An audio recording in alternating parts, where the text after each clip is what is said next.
छत्तीसगडमधला एक ज्यूस विकणारा माणूस तो एक ॲप काढतो. त्या ॲपवर लोक जुगार खेळतात. बघता बघता हे ॲप हजारो कोटींची कमाई करायला लागतं. हे पैसे कुठे जातात? स्विस बँकेत? नाही. हे पैसे थेट एका अमेरिकन कंपनीला विकत घेण्यासाठी वापरले जातात. आणि हे सगळं घडवून आणणारा माणूस कोण असतो? तर भारताच्या राजधानीतला सत्ताधारी पक्षाचा एक बडा नेता. सट्टेबाजीचा काळा पैसा, शेअर बाजार, राजकारण आणि एका अमेरिकन कंपनीची खरेदी, हे सगळं एखाद्या सिनेमासारखं वाटतं ना, पण हा सिनेमा नाही आहे, हे वास्तव आहे. आणि हे वास्तव तुमच्या माझ्या खिशाशी, आपल्या देशाच्या अर्थव्यवस्थेशी थेट जोडलेलं आहे. नमस्कार, मी सुनील आणि तुम्ही पाहताय या बोलूया.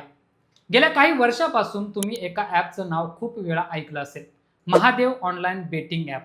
क्रिकेटपासून ते निवडणुकांच्या निकालापर्यंत कशावरही सट्टा लावायची सोय या ॲपवर होती. सौरभ चंद्राकर आणि रवी उप्पल या दोन माणसांनी हे जाळं विणलं होतं. दुबईत बसून त्यांनी हे साम्राज्य उभं केलं आणि हजारो कोटी रुपये कमावले. तुम्हाला आठवत असेल, सौरभ चंद्राकरच्या लग्नात 200 कोटी रुपये नुसते उडवले गेले. खाजगी विमानातून पाहुणे आले. हे सगळं आपण बातम्यामध्ये पाहिलं. पण आजची आपली चर्चा त्या लग्नाबद्दल नाही आहे. खरी बातमी ही आहे की या जुगारातून आलेले तब्बल 6,000 कोटी रुपये मुख्य प्रवाहात कसे आणले गेले. तुम्ही विचार करा, एवढी मोठी रक्कम रोख स्वरूपात ठेवणं किंवा नुसती बॅगेत लपवून ठेवणं शक्य नसतं. तो काळा पैसा अर्थव्यवस्थेत पांढरा करून आणावा लागतो. आणि इथेच एंट्री होते विकास गर्ग यांची. विकास गर्ग हे कोण आहेत? ते 53 वर्षाचे एक प्रस्थापित व्यावसायिक आहेत. त्यांच्या कुटुंबाला खूप मोठी राजकीय पार्श्वभूमी आहे. त्यांचे वडील नंदकिशोर गर्ग हे दिल्लीतून भाजपचे 3 वेळा आमदार राहिले आहेत. स्वतः विकास गर्ग यांना ऑगस्ट 2024 मध्ये दिल्ली भाजपच्या आर्थिक आघाडीचे म्हणजे इकॉनॉमिक सेलचे राष्ट्रीय संयोजक बनवण्यात आलं होतं. 14 जुलै 2026 ची सकाळ ईडीच्या अधिकाऱ्यांनी दिल्लीत विकास गर्ग यांच्या घरावर छापा टाकला आणि त्यांना अटक केली. त्यांना दिल्लीच्या 30 हजारी कोर्टातून ट्रान्झिट रिमांडवर रायपूरला नेले गेलं आणि तिथे त्यांना 24 जुलैपर्यंत ईडी कोठडी सुनावण्यात आली. त्यांच्या आणि त्यांच्या कुटुंबाच्या मालकीची तब्बल 940 कोटी रुपयांची मालमत्ता ईडीने जप्त केली आहे. या मालमत्तेत दिल्ली, गोवा, नैनिताल इथले महागडे बंगले आणि जमिनी आहेत. तसेच त्यांच्या कंपन्यांमधले शेअर्स आहेत. पण एका राजकीय नेत्याला, जो स्वतः आर्थिक सेलचा प्रमुख आहे, त्याला सट्टेबाजीच्या प्रकरणात अचानक का अटक व्हावी? कारण विकास गर्ग हा तो अत्यंत महत्त्वाचा दुवा होता, ज्याने सट्टेबाजीचा काळा पैसा पांढरा करून भारतीय शेअर बाजारात आणि आंतरराष्ट्रीय व्यवहारात गुंतवला. हे कसं झालं ते आपण अगदी सोप्या भाषेत समजून घेऊया. विकास गर्ग यांच्या प्रामुख्याने 3 मोठ्या कंपन्या आहेत, ज्या शेअर बाजारात लिस्टेड आहेत. विकास इकोटेक, विकास लाईफ केअर आणि एराया लाईफ स्पेसेस. आता यातल्या एराया लाईफ स्पेसेस या कंपनीची कहाणी खूप रंजक आणि संशयास्पद आहे. ही कंपनी पूर्वी टोबू सायकल्स या नावाने लहान मुलांच्या सायकली बनवायची. अचानक या सायकल बनवणाऱ्या कंपनीने आपला सगळा व्यवसाय बदलला. ते सायकली सोडून real estate, hotels, digital marketing आणि अगदी क्विक सर्व्हिस रेस्टॉरंटमध्ये उतरले. आणि नंतर त्यांनी आपलं नाव अधिकृतपणे बदलून एबिक्स लिमिटेड असं ठेवलं. असा अचानक आणि मोठा व्यावसायिक बदल का होतो? जेव्हा एखाद्या कंपनीत अचानक कुठून तरी भरपूर पैसा येतो, तेव्हा तिचं मूळ रूप बदलतं. ईडीच्या सखोल तपासानुसार महादेव ॲप आणि स्काय एक्सचेंज नावाच्या दुसऱ्या सट्टेबाजी प्लॅटफॉर्मवरून आलेला पैसा थेट भारतात आला नाही. तो पैसा दुबई आणि कोलकात्यातल्या हवाला ऑपरेटर्सच्या माध्यमातून अत्यंत हुशारीने फिरवला गेला.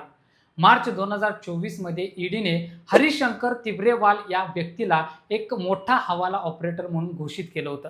हा तिब्रेवाल दुबईत बसायचा. त्याने आणि त्याचा सहकारी सूरज चोखानी यांनी मिळून कोलकात्यातल्या 5 शेल कंपन्यांद्वारे विकास गर्ग यांच्या कंपनीमध्ये कोट्यावधी रुपये गुंतवले. शेल कंपन्या म्हणजे अशा कंपन्या ज्या प्रत्यक्षात कोणताही व्यवसाय करत नाहीत. त्या फक्त कागदावर असतात आणि काळ्या पैशांची ने-आण करण्यासाठी वापरल्या जातात. या लोकांनी एक अत्यंत प्रगत आणि गुंतागुंतीची पद्धत वापरली.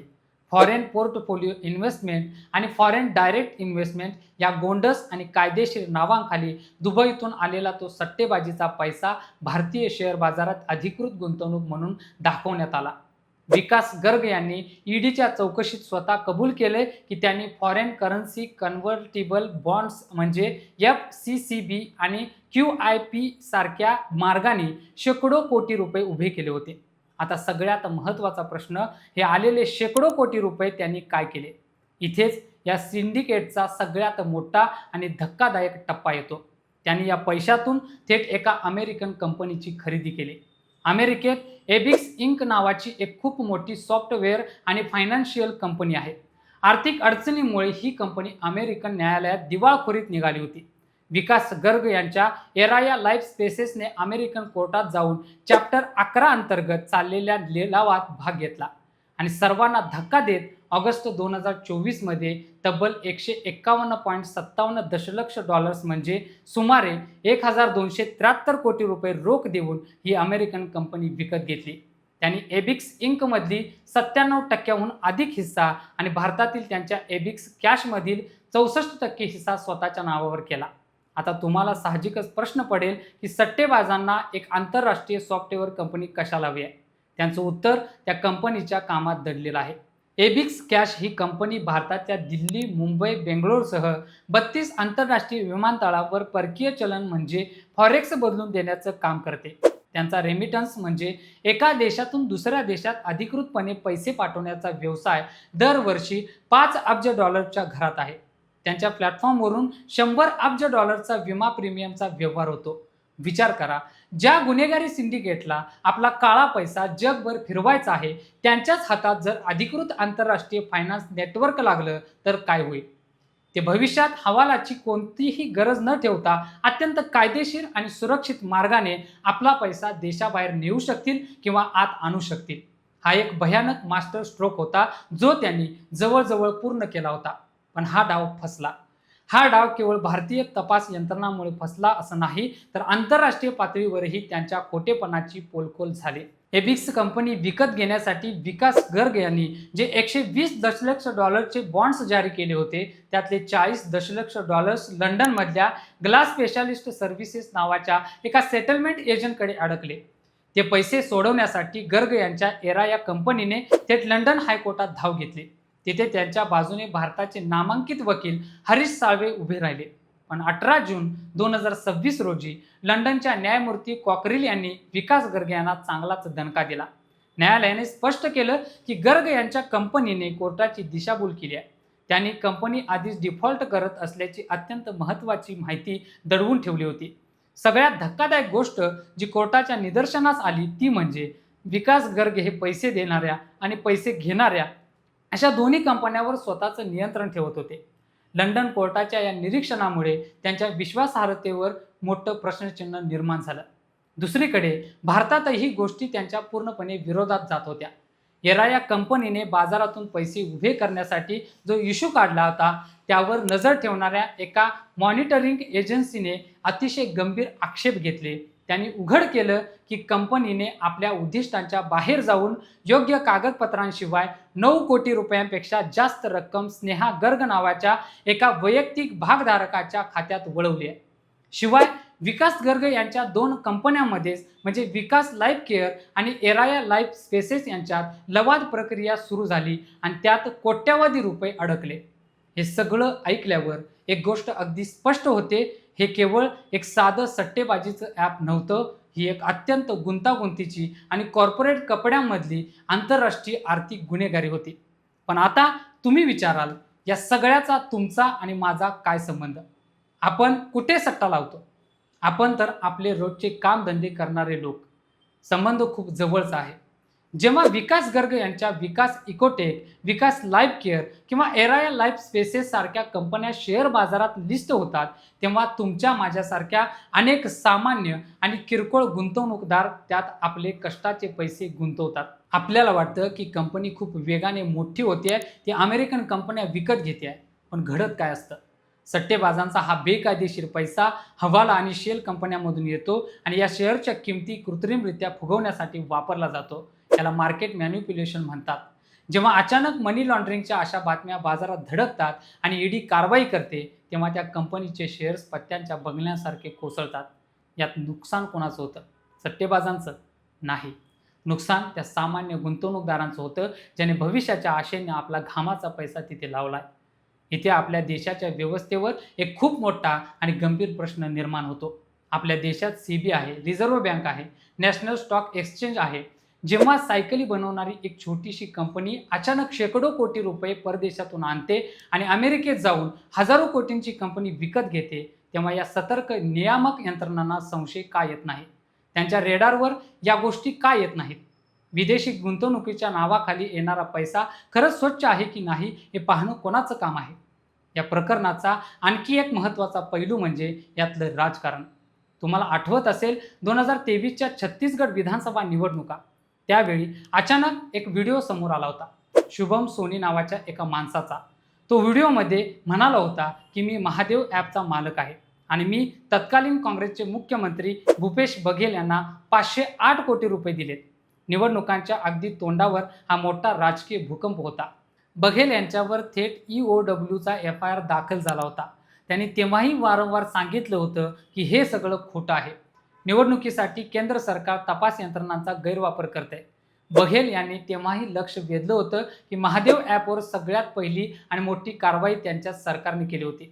72 पेक्षा जास्त FIR, शेकडो जणांना अटक, हजारो बँक खाती सीज करणं, हे सगळं छत्तीसगडमध्ये काँग्रेसच्या काळात झालं होतं. त्यावेळी राजकीय गदारोळात या गोष्टीकडे फारसं कोणी लक्ष दिलं नाही.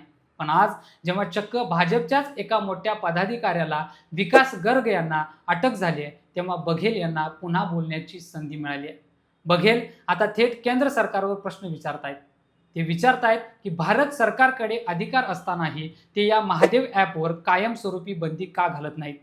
अद्याप सोशल मीडियावर या सट्टेबाजी ॲपच्या जाहिराती बिनदिक्कत कशा दिसतायत? त्यांनी थेट आरोप केला आहे की विकास गर्ग यांना भाजपमधील काही मोठ्या नेत्यांचं राजकीय संरक्षण होतं, म्हणूनच ते इतके दिवस उजळ माथ्याने फिरत होते.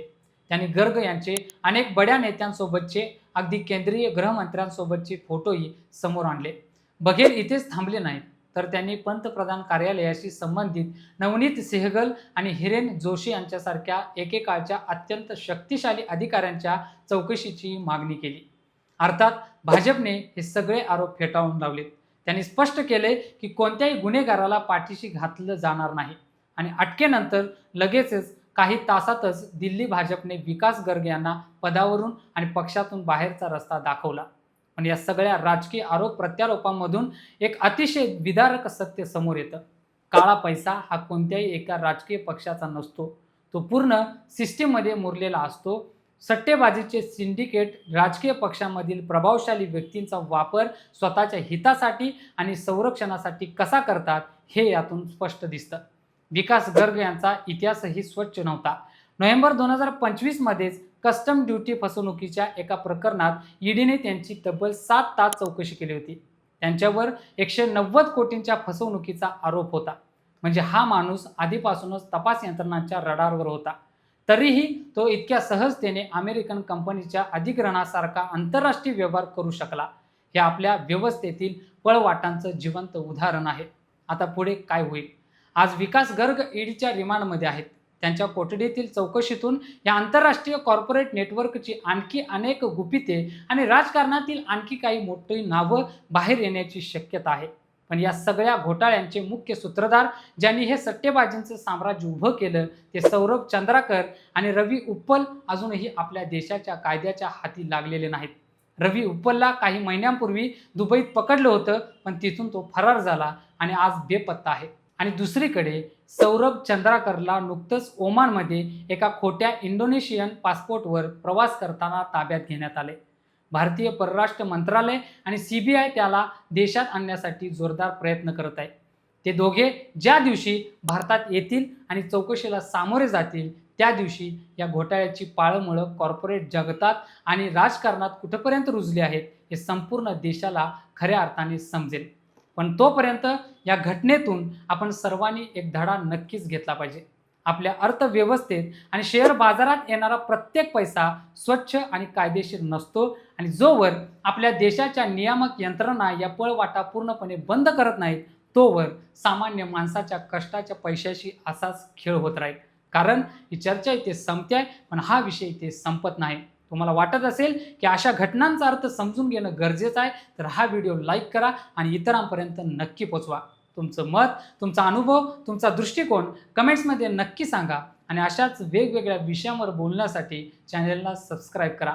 आजच्या व्हिडिओत इतकंच. नवीन व्हिडिओत नवीन विषयासोबत पुन्हा भेटूया. या बोलूया.